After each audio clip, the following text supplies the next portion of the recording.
Analyse financière, de A à Z épisode 3. Transformons les chiffres bruts en ratios, et apprenons à juger rentabilité, liquidité et solvabilité d'un coup d'œil. Un chiffre seul ne dit rien. Mais un ratio met deux grandeurs en regard, et révèle ce qu'un montant brut cache. Il permet enfin de comparer deux entreprises de tailles différentes. Passons distrib plus au crible. Au programme.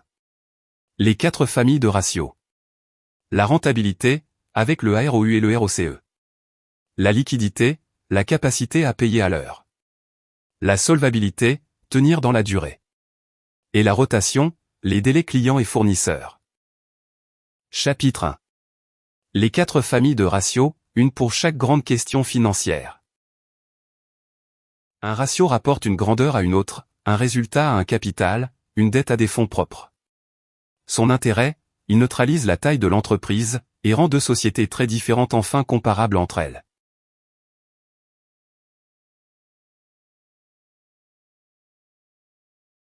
Quatre familles, 4 questions. La rentabilité, l'entreprise gagne-t-elle assez? La liquidité, peut-elle payer ses échéances courtes? La solvabilité, tiendra-t-elle dans la durée?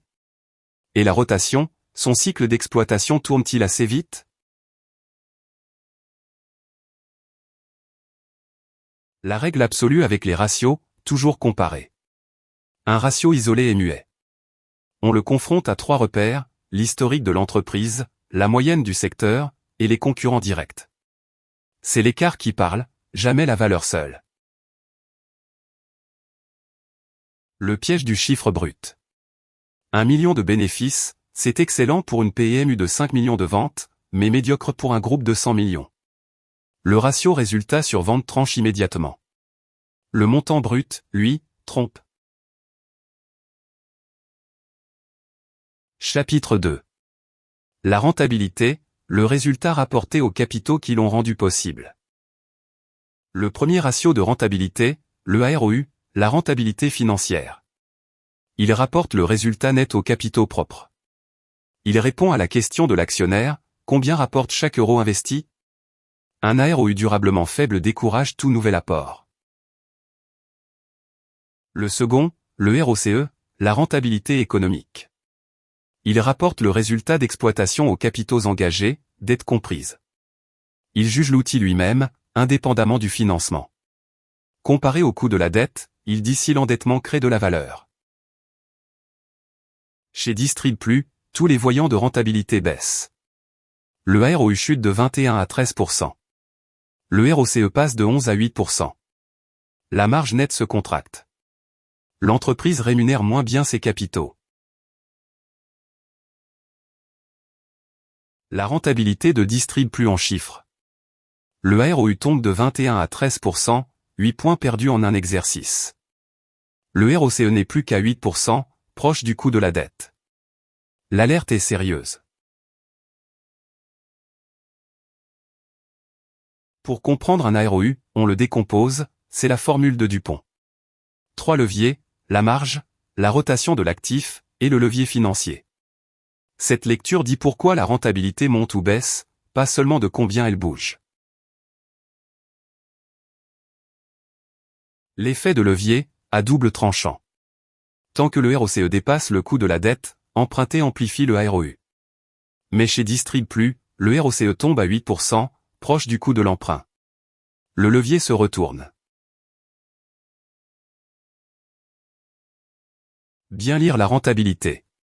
Distinguer la rentabilité financière, le ROU, de l'économique, le ROCE. Comparer le ROCE au coût de la dette. Décomposer le ROU pour en trouver la cause. Et toujours rapprocher la marge de la rotation de l'actif.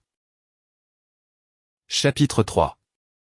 La liquidité et la solvabilité, payer demain et tenir dans 10 ans. Pour le court terme, le ratio de liquidité générale. Il rapporte l'actif circulant aux dettes à court terme. Au-dessus de 1, l'entreprise couvre ses échéances proches avec ce qui doit rentrer. En dessous de 1, la tension de trésorerie menace. Pour le long terme, l'autonomie financière. Elle rapporte les capitaux propres au total du bilan. Plus elle est élevée, moins l'entreprise dépend des banques. C'est le matelas qui décide de sa survie face à un choc durable.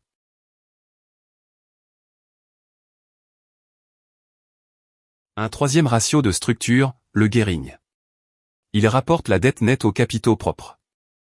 Au-delà de 1, l'entreprise doit plus aux banques qu'à ses actionnaires. C'est le ratio que les prêteurs surveillent de très près.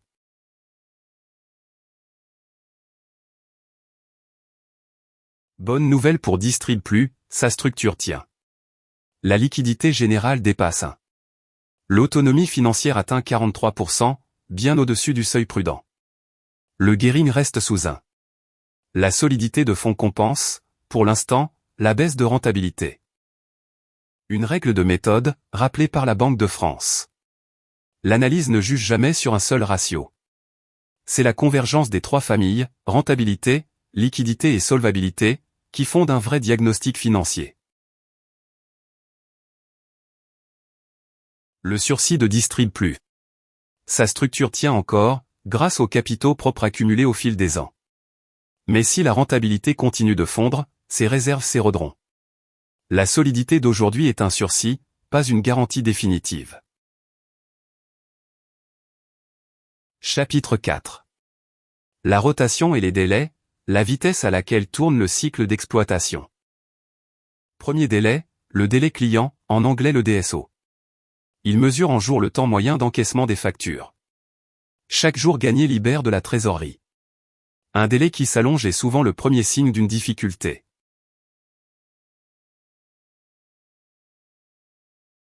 Deux autres indicateurs, la rotation des stocks, qui dit combien de fois par an le stock se renouvelle.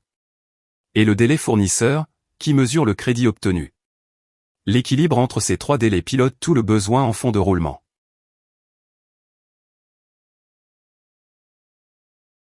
Voici les délais de Distrib+. Le délai client passe de 18 à 26 jours, l'argent rentre plus lentement. Les stocks tournent en 42 jours. Les fournisseurs accordent 55 jours. Le décalage explique la trésorerie tendue malgré le bénéfice. Le ratio clé du banquier, la capacité de remboursement. Elle rapporte la dette nette à la capacité d'autofinancement, en combien d'années l'entreprise rembourserait sa dette avec son cash annuel. Au-delà de 3 ou 4 ans, le banquier devient prudent. Le besoin en fonds de roulement, la clé du paradoxe. Stock plus créance, moins le crédit fournisseur. Chez Distrib+, il gonfle et absorbe la trésorerie, malgré le bénéfice. C'est exactement le sujet du prochain épisode, où va l'argent. Maîtriser les délais. Réduire le délai client libère du cash immédiatement. Accélérer la rotation des stocks allège le besoin en fonds de roulement. Négocier le délai fournisseur finance le cycle. Et toujours suivre les trois ensemble, jamais isolément. Chapitre 5. Les erreurs d'interprétation des ratios, et tout ce qu'Axiofin met à votre disposition. 3 pièges sur les ratios. Lire un ratio isolé, sans repère sectoriel ni historique. Mélanger les normes, en comparant à un secteur différent.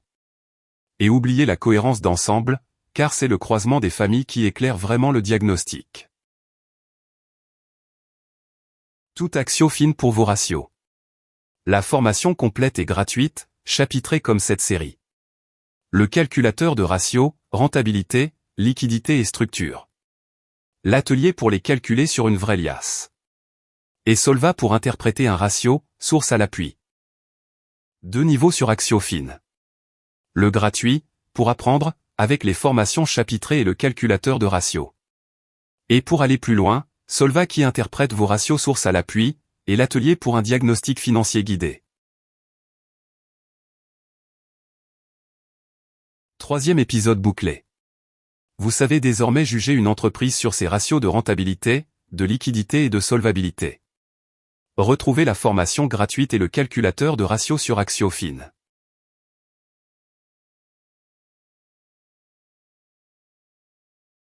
À l'épisode 4, nous suivrons l'argent à la trace, le besoin en fonds de roulement et la trésorerie. Mettez ces ratios en pratique sur axiofin.com. Abonnez-vous, et à très vite.